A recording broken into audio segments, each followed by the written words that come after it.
Hello, my name is Ariana Masterjohn, and this is my lesson plan presentation on collage self-portraits. So a little bit of just the overview of what we'll discuss in this presentation. First, we'll talk about learning objectives and what you can expect to take away. Then we'll connect a theory of Erikson's psychosocial stages. We'll go over materials you'll need to complete this project, and then the general lesson plan structure. From start to finish, we'll lay it all out. So first, we'll discuss learning outcomes. So just a general water collage self-portraits. So they can take many different forms. They're fun pictures of the self, which include lots of different pieces. They're cut out shapes of things made by you, adding colors, animals, things that you love, and just allows for the exploration of many materials, especially among younger kids who haven't really used that many materials maybe. And when all of these different elements and pieces come together, they create this portrait that showcases a student's personality in a creative way that is meaningful to them. So the general learning outcomes. So by the end of this lesson, students will be able to create a mixed media collage self-portrait that reflects the student's identity, emotions, and interests. They'll be able to demonstrate basic collage techniques such as cutting, gluing, and layering, and planning as well. They'll build confidence in their art making skills and through this exploration of materials, which is reinforced from the teacher that there's no bad art or no wrong way to express or represent yourself. And there's this emphasis on creativity over perfection. And from a cognitive outcome, it showcases this reflection of self and independent creative choices, which is shown through an end discussion, which we'll talk about later, of I statements explaining why they made certain creative choices. For example, I chose red because it's my favorite color. I added soccer balls because I play soccer, or my hair is pink in my portrait because I want pink hair. Something like that. Then we'll connect to theory. So, Erikson's stages of development. There are 8 key stages of psychosocial development that Erikson outlines. This lesson focuses primarily on stage 4, which is industry versus inferiority, which is around ages 6 to 11. Some sources say 7 to 12, kind of within that age range. And the main thing that we're looking for here is the strive for confidence in the development of self-confidence and abilities. So this is seen in this lesson through exploring materials, which we've kind of touched on before, and just a general, building skills and identity in oneself, so self-confidence and confidence in their abilities. So a little bit further, so industry children want to feel competent and capable in their skills, and they gain this confidence when completing a task and receiving recognition. So, as I stated before, reflection of oneself, positive self-image, reflecting strength and uniqueness of this individual. This lesson really focuses on uniqueness and what makes us unique and like who our own person is, like who we are as individuals, which is really important to showcase in especially younger students that they are unique and they have these differences, and to celebrate the differences and similarities among each other. So general outline of materials. So for collages, you can use really anything that you find. Magazines, colored paper, fabric, ribbons. Some people like to use mirrors so that students can do a little self-observation if they want to try and make their faces look like their faces. They can totally do that. You will need some sort of scissors, glue, sticks, pencils, markers, crayons. Yeah. So to dive into our lesson plan structure. So the lesson will be broken down over a 3 to 4 day activity. It is done to be the focus of a week of classes. So the unit of self, we can say. It's best done at the start of a new class, like the beginning of a new school year or a new semester, something like that, as a way to get to know students as who they are as individuals and allow for a lot of material exploration early on.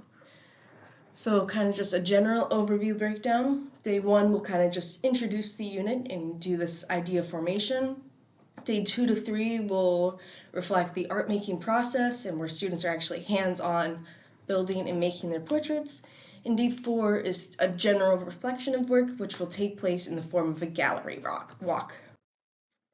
So starting off with our introduction, we'll do just a general discussion of what makes you you. Get the ideas flowing about favorite things, activities, personality, and you can show examples of different types of collage self-portraits, what I showed at the beginning of the slide show, and just kind of have it a general brainstorm session. So allow students to plan out things that represent them and how they want to showcase themselves within this project. And you can conclude this class by doing a simple discussion, something like share one thing you're excited about trying or including in your project. So like I'm excited about finding pictures and I'm excited about using ribbons, things like this. So the actual art making process, start with a demo of what materials are available. This is really important to showcase safety, so how to use scissors safely, and it's a really good reminder with younger students. You can show how to rip magazine pictures and just don't be afraid, just go for it. And if you make a mistake, we can find another picture. And how to glue and how much is enough glue so students aren't overusing product. And just various help with other students who are unfamiliar with certain materials. And you would just give students a plain sheet of paper and let their imaginations go. Once they have the basic safety and understanding of materials, let them just go for it. And some students may find it helpful if you draw a circle for their face first to just kind of give them a starting point, and other students might just want to go for it. So furthermore, you kind of, after students are familiar with supplies, just let them have control over their art and make the process up as they go. And as a teacher, you need to reinforce that there is no wrong way to make art. Whatever they're doing, they can go for it, as long as they're doing it in a safe and productive manner. Positive affirmations are key. Walking around between tables, these can be seen as like, you're doing such a great job using your scissors safely, or I love the colors you choose. It even matches your outfit. That's wonderful. Things like this. And then at the end of each day of work, clean up materials is key. Make sure the classroom is clean, the art is put away, and continue art making if needed the next day. So wrapping it all up with our conclusions. On day 4, we'll hang each student's project up around the classroom and allow students to talk about their piece and share their favorite part. This is seen in I statements explaining design choices, which we touched on in the beginning. With an older group of kids, you might be able to use sticky notes and have them walk around to each project and leave a productive note on each other's project. Something like, I like this about your piece because of this, and hang it on their notes. So then each student has this good reflection. And then just end with a full class discussion of how this project made you feel. What was your favorite part of the art making? What did you learn about your peers? Similarities, differences to yourself. It's important to recognize and connect with other students, and that is a big piece of this project is reflecting on oneself and connection to others. So a little furthermore, some other closure notes. What did you learn about yourself? Were there prominent colors, patterns, materials that you really liked? This gives the teacher a good foundation too, looking forward to other projects if they found that maybe students really didn't like working with the yarn or the fabric or something like this. Maybe they'll steer away from that, or maybe they'll do more projects with it to try and get students more comfortable with it. Different things like this.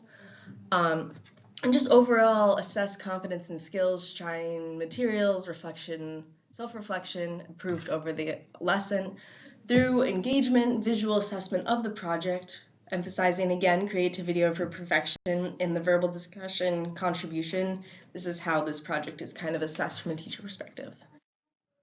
So thank you. That concludes my presentation. Please email me with any questions, and have a great rest of your day. Thank you.